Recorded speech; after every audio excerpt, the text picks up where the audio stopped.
Japan को अब महाभूकंप की चेतावनी मिली है। 11 करोड़ लोग फंसे हैं। जानेंगे जापान में सबसे बड़ी मुसीबत आने वाली है क्या, और इसको लेकर भारत सरकार ने क्या एक्शन लिया है। जहां एक तरफ ये सब कुछ चल रहा है तो वहीं दूसरी तरफ बांग्लादेश में अब एक नया ही खेल शुरू हो गया है। जियोपॉलिटिक्स में बहुत कुछ चल रहा है। शेख हसीना की पार्टी भी अब उतर आई है। वहीं हिंदुओं के लिए कई अमेरिकी सांसद भी निकल कर आए हैं। जियोपॉलिटिक्स में बहुत सारी चीजें चल रही है, जानने को मिलेगा बहुत कुछ। आइए जानते हैं इन खबरों को विस्तार से। जापान जो अक्सर भूकंप के झटकों से 2-4 होता रहता है, उसने पिछले गुरुवार को 7.1 की तीव्रता से भूकंप आने के बाद पहली बार महाभूकंप एडवाइजरी जारी की है, जिसके बाद पूरे जापान में डर फैल गया है। हर किसी के आंखों से नींद उड़ चुकी है। देश की मौसम विज्ञान एजेंसी ने पहली बार महाभूकंप सलाह जारी की है, जिसका मतलब है जापान में एक ऐसा भूकंप आ सकता है जैसा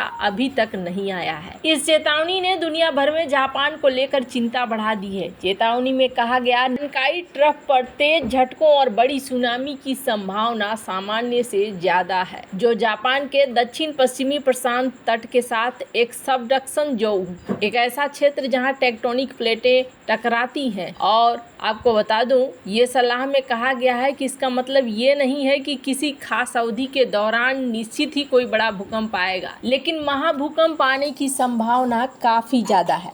नानकाई गर्त एक पानी के नीचे का सबडक्शन क्षेत्र है, जहां यूरेशियन प्लेट फिलीपीन सी प्लेट से टकराती है, जिसके बाद वाली प्लेट पहले वाली प्लेट के नीचे चली जाती है और पृथ्वी के मेंटल में चली जाती है। इससे टेक्टोनिक तनाव जमा होता है, जो एक मेगा क्वेक का कारण बन सकता है। वैज्ञानिकों की माने तो इस दौरान भूकंप के जो झटके शुरू होते हैं उसकी तीव्रता 8 से ज्यादा होती है, और इस तीव्रता में भूकंप आने का मतलब महातबाही हो सकती है और जान माल का ऐसा नुकसान हो सकता है जिसकी कल्पना भी नहीं की जा सकती है। तुर्की और सीरिया के बॉर्डर पर पिछले साल 7 की तीव्रता से आए भूकंप से 50,000 से ज्यादा लोगों की मौत हो गई थी। ऐसे में 8 की तीव्रता वाले भूकंप के असर का अंदाजा लगाया जा सकता है। नेचर जर्नल में प्रकाशित 2023 की स्टडी रिपोर्ट नानकाई मेगा थ्रस्ट भूकंपों की लगातार घटना की उच्च संभावना के मुताबिक गर्त ने लगभग हर 100 से 150 वर्षों में बड़े भूकंप उत्पन्न किए हैं। ये झटके आमतौर पर जोड़े में आते हैं और एक भूकंप के बाद दूसरा भूकंप आने में करीब 2 साल का वक्त लगता है। सबसे हालिया जुड़वां भूकंप 1944 और 1946 में आए थे, जिसने भीषण तबाही मचाई थी। यूनाइटेड स्टेट जियोलॉजिकल सर्वे के मुताबिक गुरुवार को 7.1 तीव्रता का भूकंप नानकाई गर्त पर या उसके आसपास आया था।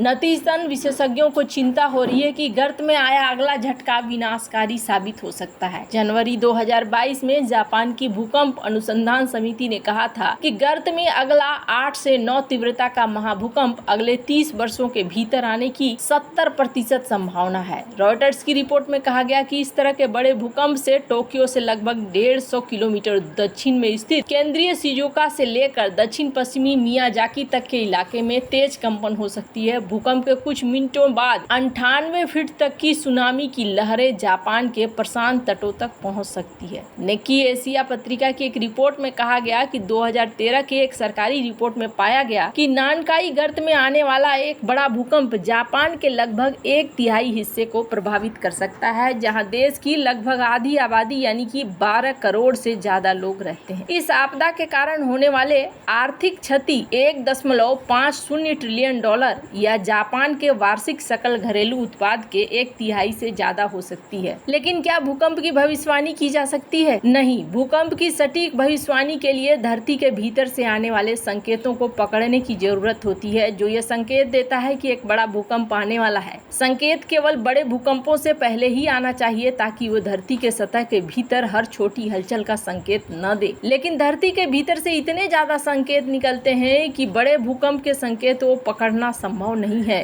वर्तमान में ऐसे पूर्व संकेतों को खोजने के लिए कोई उपकरण नहीं है। टोक्यो विश्वविद्यालय में भूकंप विज्ञान के प्रोफेसर्स का कहना है कि जापान की मौसम विज्ञान एजेंसी द्वारा गुरु को जारी किया गया एडवाइजरी सिर्फ चेतावनी है, भविष्यवाणी नहीं है। इसका विज्ञान से कोई लेना देना नहीं है। एडवाइजरी में निवासियों से तैयार रहने, बचने के लिए रास्तों का जांच कराने और संभावित भविष्य की चेतावनियों पर विचार करने के लिए भी कहा गया है। खैर, जहाँ एक तरफ ये सब कुछ जापान में हो रहा है तो वहीं दूसरी तरफ बांग्लादेश में क्या हो रहा है। बांग्लादेश में शेख हसीना समर्थक अब सड़क पर उतर आए हैं। सेना की गाड़ी को जला दिया है, आर्मी बैकफुट पर आ गई है, जवानों ने भागकर बचाई है जान। लेकिन इसका क्या मतलब है? क्या बांग्लादेश में सब कुछ ठीक है? बांग्लादेश की पूर्व प्रधानमंत्री शेख हसीना से दबाव बनाकर इस्तीफा लेने और देश छोड़ने के लिए मजबूर किए जाने के खिलाफ अवामी लीग के कार्यकर्ता सड़कों पर उतर आए हैं। देश में कानून व्यवस्था संभाल रही सेना से भी उनकी झड़प की खबरें आ रही हैं। गोपालगंज जिले में शनिवार को हजारों कार्यकर्ताओं ने विरोध प्रदर्शन के दौरान सेना के एक वाहन को आग के हवाले कर दिया। प्रदर्शनकारियों ने घटना के दौरान सेना के एक जवान का हथियार भी छीन लिया। घटना में सेना के 5 जवानों समेत 15 लोग घायल हुए। कहा जा रहा है कि पत्रकारों के साथ भी मारपीट हुई। गोपालगंज कैंप के लेफ्टिनेंट कर्नल मकसूदर रहमान ने स्थानीय मीडिया से घटना की पुष्टि भी। घटना गोपालगंज सदर उपजिला में गोपीनाथपुर बस स्टैंड के पास शनिवार दोपहर करीब 3:30 बजे हुई। बांग्लादेश के प्रमुख अखबार प्रथम आलो ने कहा कि अवामी लीग ने शेख हसीना की वापसी की मांग को लेकर रैली बुलाई थी। इसमें गोपीनाथपुर, जलालाबाद यूनियन के साथ आसपास के क्षेत्रों में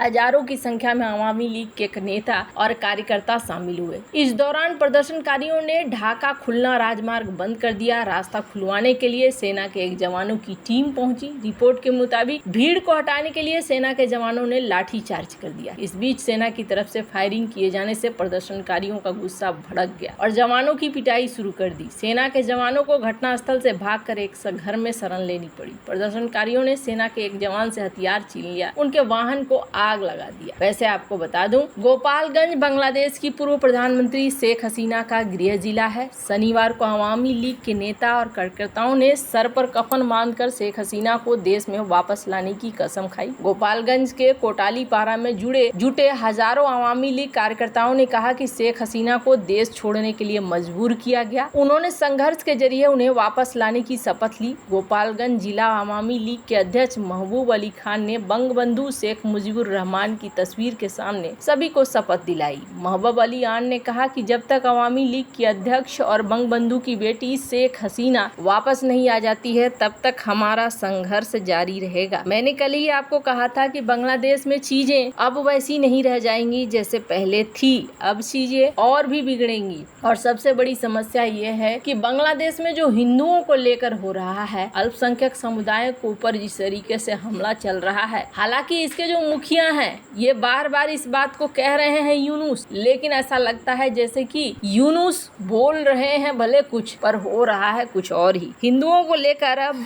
अमेरिका के भी कई सारे सांसद वगैरह यहाँ पर बात उठा रहे हैं। हालांकि शनिवार को चिटगांव में हमले के खिलाफ हिंदू समुदाय ने बड़ा प्रदर्शन किया, हजारों लोग शामिल हुए। वहीं राजधानी ढाका के शाहबाग चौक पर लगातार दूसरे दिन हिंदू समुदाय के लोग अपनी सुरक्षा के लिए जमे हुए हैं। बांग्लादेश में हिंदू सबसे बड़ा समुदाय है। देश की 17 करोड़ की आबादी में हिंदुओं की जनसंख्या 8% यानी 1.3 करोड़ है। लेकिन इसके बावजूद क्या बांग्लादेश में सारी स्थिति सामान्य होगी? स्थिति सामान्य होती हुई नहीं दिख रही है। वैसे आपको क्या लगता है? इन सब मामले में आपकी क्या राय है? कमेंट कर जरूर बताएं। जल्द मिलते हैं अगले वीडियो में नई खबर के साथ।